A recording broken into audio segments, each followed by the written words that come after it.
Hello, everyone. Welcome back to the next session of the PPM Summit. So we are going to have a very interesting case study presentation by Loic Hascher, who is a senior manager, quality systems strategy at Janssen Pharmaceutical. So Loic is enthusiastic project manager with long experience in pharmaceutical companies, and he has been responsible to develop and implement many QMS or quality management systems, which are used globally. So the topic of his presentation is, as you can see on the screen, making digitalization happen, application of virtual reality in quality management. With this, welcome Loic, and I give you the floor. Yeah, thank you, Mithun, and hello, everyone. Very happy to be with you all. I know you heard about product management, portfolio management the whole day. We are going to leave that a little bit to talk about quality management, but I think there are really some strong bridges between the two. And more specifically, we are going to talk about digitalization and how we used virtual reality to give a brand new user experience in terms of quality training. Mithun already introduced me a little bit. Like he mentioned, I'm part of Janssen Pharmaceutical company. I work for the quality system department, and I'm responsible basically for the digital strategy. So in my work, I'm trying to bring the application we use at work to what we like to call the new generation. And really, when I started on this journey with Johnson & Johnson, I saw there was really a huge gap. There was a huge gap between, for example, the application you use in your daily life. I will take one example. As a typical Apple product. It's really the best example of something easy to use and user-friendly. You just have one button, and with one button, you can do everything. You never had to read a working instruction. You never had to follow an SOP. You never had to attend a classroom training like we like to do in our enterprise. It's just in your hand, and you find how to use it on your own. Another example I like to share is Google. With one search field and basically one button, you can search the whole word. And not only search, you can actually find what you are searching, which is really different, for example, from the document management we use in the company, where you can search as you want. If you don't have exactly the document reference, you are not going to find anything in most of the cases. So really, I'm bringing these two examples to really illustrate the disconnect there are between the application you use in your daily life and the application we usually face at our company, where there are slightly more fields, it's slightly more complicated, there are tons of buttons, and you have to attend training where they told you never press this button, otherwise it's not going to work, and all those sort of things. So really, again, I think there is a huge gap between the two, and we could do things differently in lots of areas to again fill this gap. And this is exactly what I would like to present to you, what we have done in the area of training, because let's look at how we do training today. Or actually, before I give you my opinion on it, this is meant to be a very interactive session. So actually, I would like to hear from you how you feel when you have to attend a company training. It can be quality related training, working procedures, SOP, maybe the travel expense policy training, all those sort of things which are basically pushed to you and that you have to attend. If you could put in the chat box of this conference one or two words that describe them. Do you think they are exciting? Do you think they're interesting? Do you think they're boring, too long, too short, unnecessary? What's your experience with that? I would like to read from you.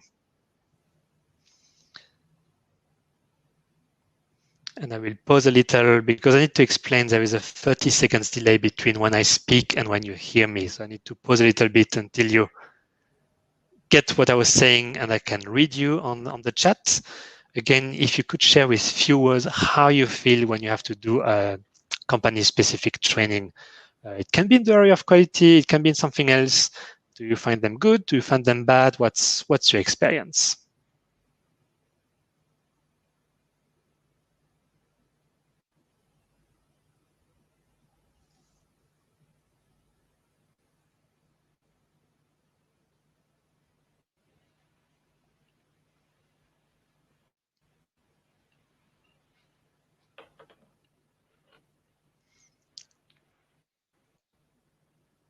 Okay. I see some feedback coming. Boring and too complex, too long, not applicable. Okay. Thank you. I'll carry on again because there's this 30-second delay, but we'll let your comment come back to it. But from what I've heard, I think we feel the same. So basically, this is usually how I feel when I have to do an online training. Quite boring. In many cases, you just have a document to read that you have to do what we call the proof of reading. In the best case scenario, you have some sort of e-learning, which are quite okay until you get to the final quiz where you basically have to redo 3 times until you get the correct answer. So again, there must be a different way. And this is basically what brought us to this idea to use a really brand new technology, basically virtual reality, like I already introduced. Really, our goal, first of all, I need to explain a little bit about the technology itself. Many people confuse it with augmented reality and so-called smart glasses. So virtual reality on the left is very similar to, I would say, a video game. So you wear a headset and you see through the headset a whole different world. Whatever that is, the point is you are fully immersed into it and you don't see the real world anymore at all. And that's a difference with augmented reality, which still lets you see the real world through some glasses, but provide you additional information on the top of it. One concrete example is what Mercedes is doing in the car. The new GPS feature, I don't know if you have seen it, but it's basically a camera which shows you the real world, but you get on the top of it basically the road you have to take, if you have to turn left or turn right, the speed limitation and all of that. So that's augmented reality. It's a real world plus some additional information indication. And just to finish on that, you can actually mix the two and have so-called mixed reality. This would be something fictive displayed inside the real world. One good example, I don't know if you have seen it, but if you use your mobile phone and you go to Google and you Google an animal like a dog, a cat, a horse, Google proposes to you to show it to you in 3D, in full scale in your environment. It's quite funny to do with the kids. You should give it a try. But I just wanted to basically clarify this different technology, and today I'm really talking about virtual reality.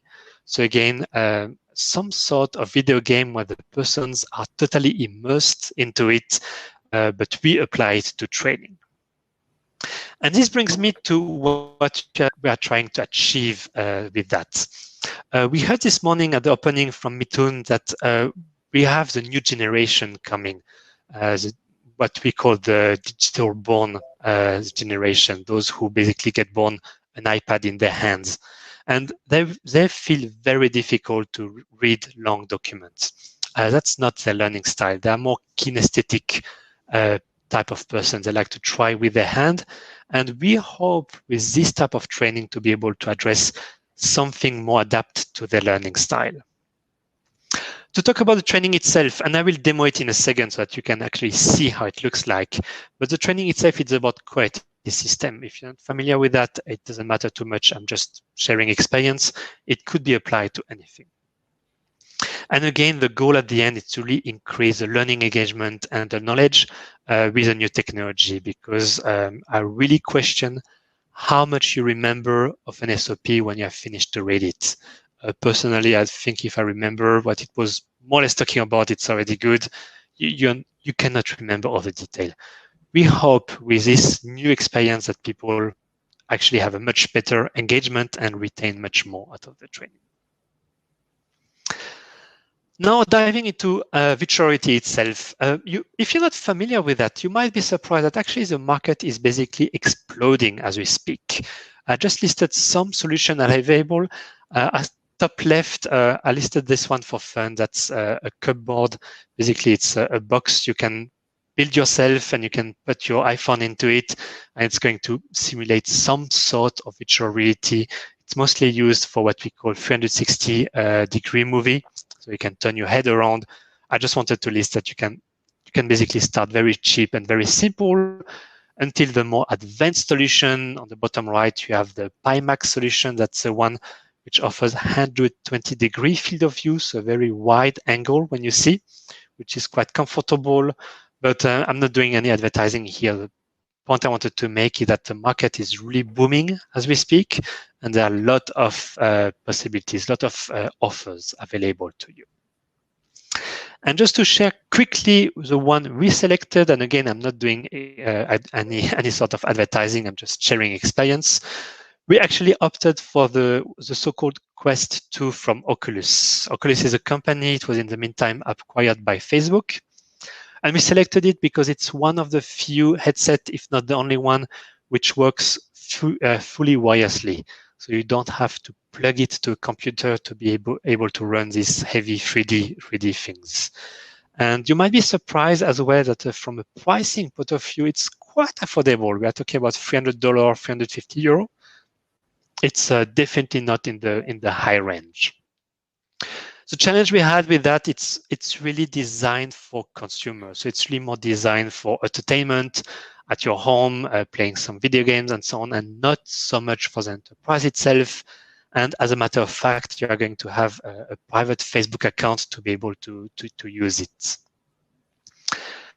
Actually, having said that, it's not totally correct because actually Oculus is working on a solution for enterprise. It's called Oculus for Business. It's not very, we're not using it yet, but the idea is that you'll be able to really manage the fleet of your headset throughout the world, as well as your library of application, and basically through the cloud, be able to deploy your different training or application to your different headsets. We are trying to see how to embark on that. It's a brand new offer, but it shows once again that this market is booming and that this company targets enterprise as well and the different organizations.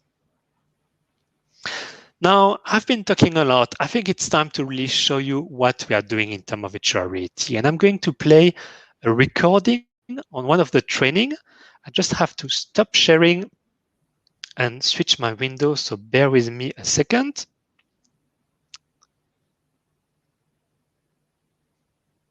Here we go. And you should be able not only to see, but also to hear some music. If you don't, please just put it in the chat. I will try to reshare, but we tested yesterday and it was working. So I will play the video. Again, you are going to see what the person sees. So the screen is moving a lot because the person is obviously moving ahead. That's why it's not stable. You're not watching a movie. You're really basically seeing what the person sees. I'm going to pause a few times to explain a little bit, but let's start with it.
Okay, I will pause here. One person said she didn't hear any music, so I don't know if she was the only one of the others.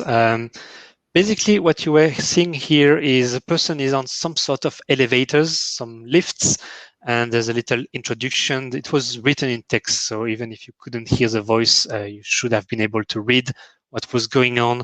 It's really a slow start because for many people, that's the first experience with virtual reality. So it takes them some time to understand they can move their way around. It's all around them, really getting a sense of how it works. And we also have some people who feel motion sickness. So again, we have this slow start with an introduction and just some music hand over to really make them familiar with it. I have a second person who says she didn't hear anything or he didn't hear anything. So I'm just going to stop sharing and retry. Otherwise, we'll carry on a little bit without the sound Again, it was working yesterday, so I apologize for that.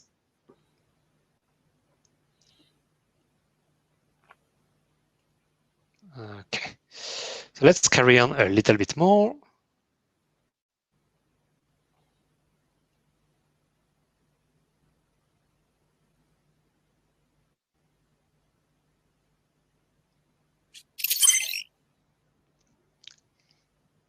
There is someone behind you. Tailgate is not allowed.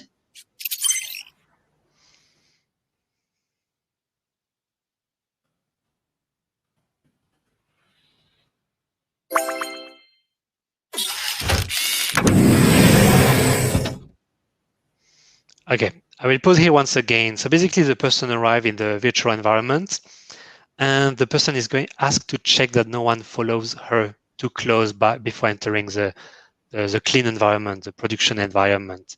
Again, here it's really designed to help the people understand they have to watch all around them. And you might have noticed people basically point and click. So obviously you cannot move with your physical body, otherwise you're going to hit a wall in the real world, even if there's no in the game. So people point and click, and this basically move them.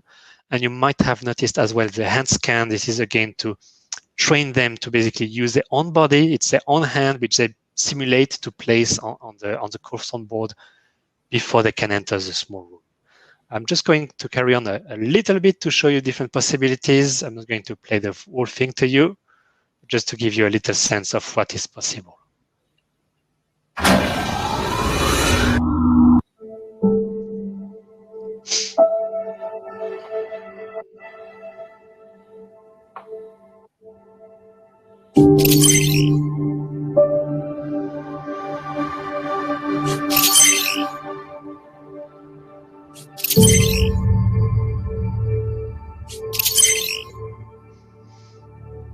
Training is incomplete.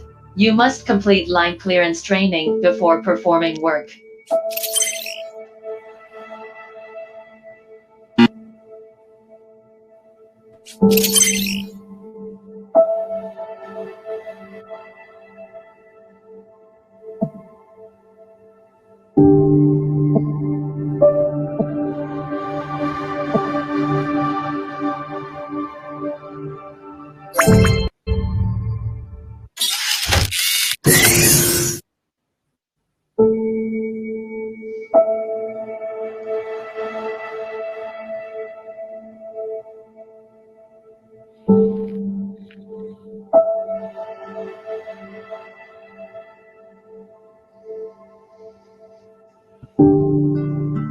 First, wet your hands with water. Okay, I'm going to pause here. You can see we can also embed some video in it. So a fun fact with COVID-19, it becomes quite crucial to know how to wash hands. That was actually done before, but you can have that. And I'm just going to jump a little bit ahead to show you the final part. And then I go back to the slide deck. With clasped fingers.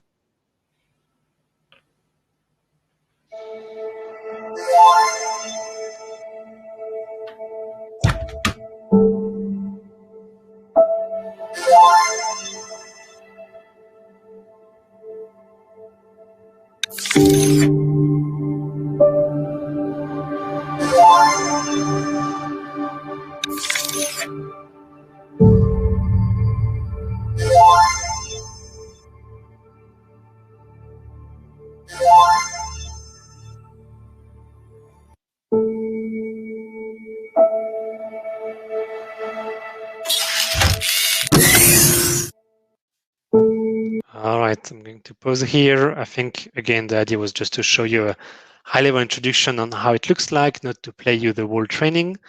I have to stop sharing and go back to my slides.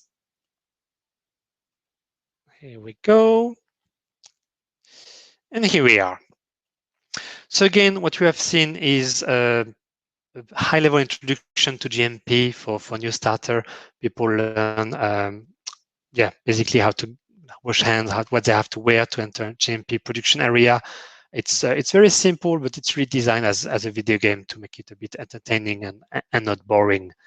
And that's a pilot we had, and we tested it through different sites, and we had quite good results. So between Japan, China, Switzerland, basically people liked it. People really enjoyed to it. It really brings a brand new, fresh feeling into quality training. And really, this is where I would like to pause once again and ask you, really based on these few minutes, what you have seen, what's your first reaction? Do you think that's exciting? Do you think that's ridiculous? Is that something you might be interested to try? Just if you could put in the chat your first reaction, just some keywords, how you felt looking at that. And you can be very open. There's no hard feeling. Not everyone is a fan of this new technology. We had some people who really didn't like it, but like I was showing you before, usually it comes out quite well. I just switch to the page here. Okay, I see some positive comments.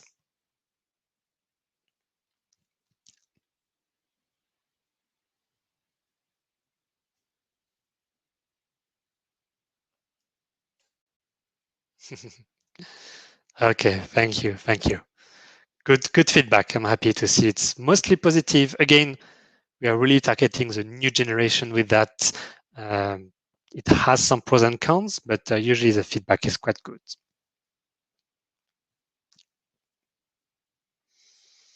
We have a question from Marcello Costa, which I will tackle right away. If we have been able to measure outcome reduction of deviation and of this new approach, not in this specific project I was showing, but our branch medical device are doing something very similar for surgeon.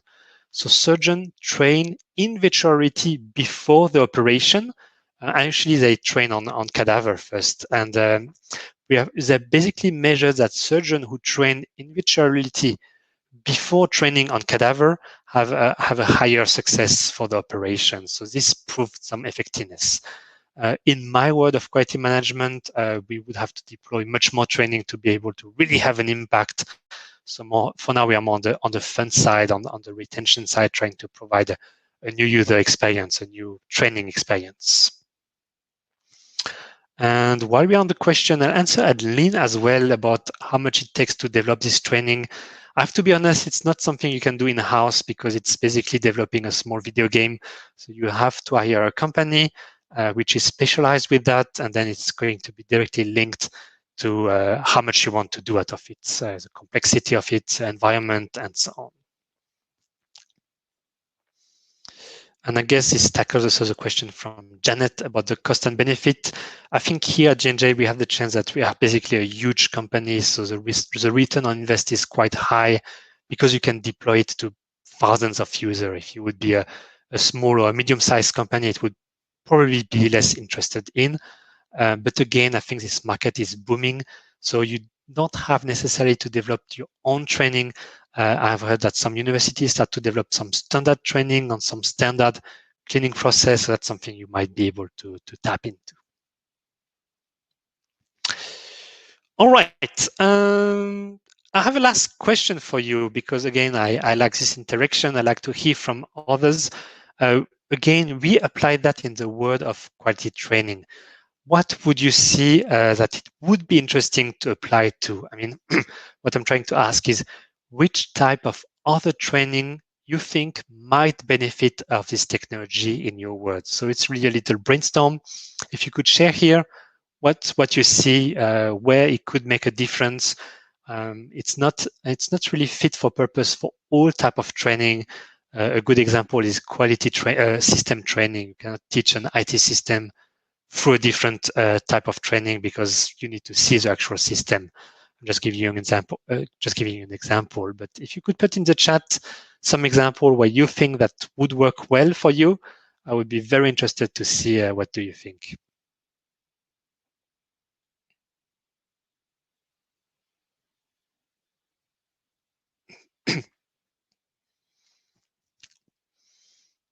I don't see any for now. It's either the 30 seconds delay or people are still brainstorming.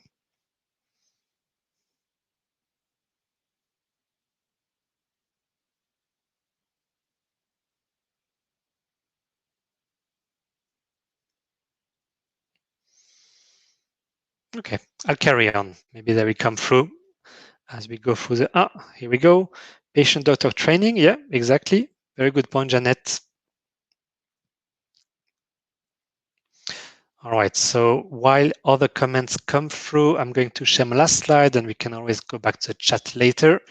Basically, I wanted to finish with the next step for us. So really what I was showing you is a pilot. The goal now is to develop more training to have a library.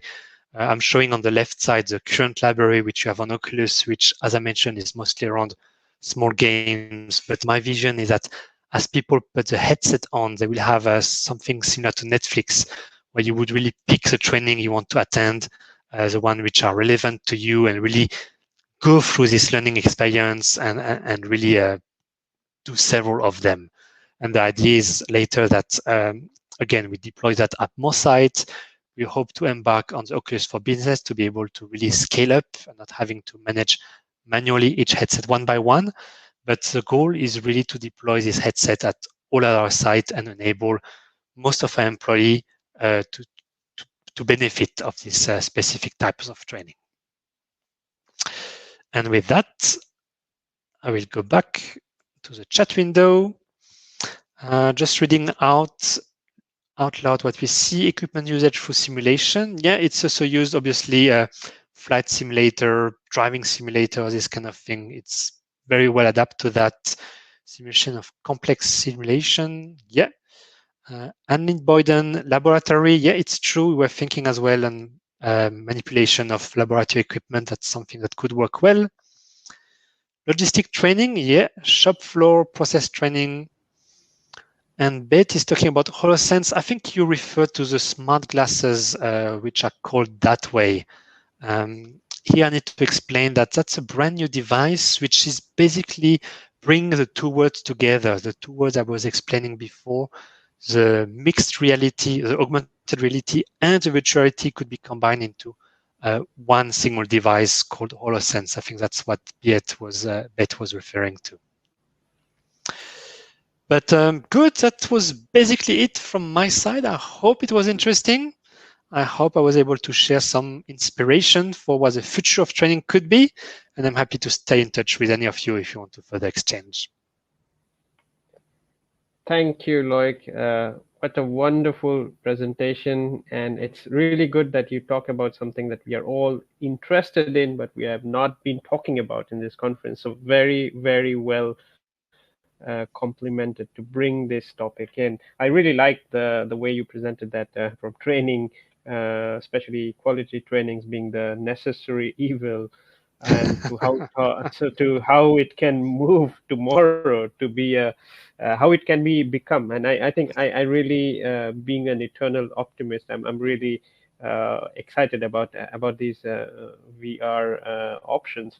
I really liked the way you explained the difference between the virtual reality, the augmented reality, and the mixed reality in a very simple way. I know those are very profound concepts, and I could really understand in a very easy way.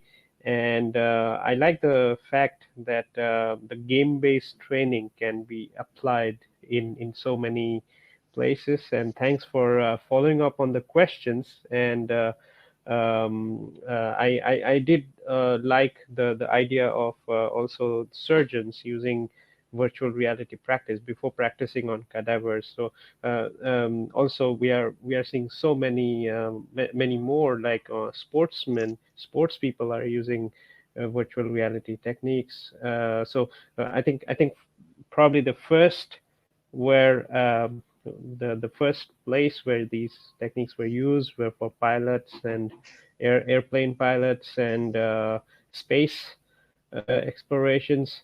But now I'm so happy that this technology is being used more for day-to-day management in the pharmaceutical industry. So I think this is a great opportunity, and I'm so glad that you brought this aspect and shared all this these achievements of your team with us. You're welcome. Thank you, everyone. Thank you. So with this, we'll close this session. I'll be back in a minute with the next session. So I'll go backstage and see you in a minute for the next keynote.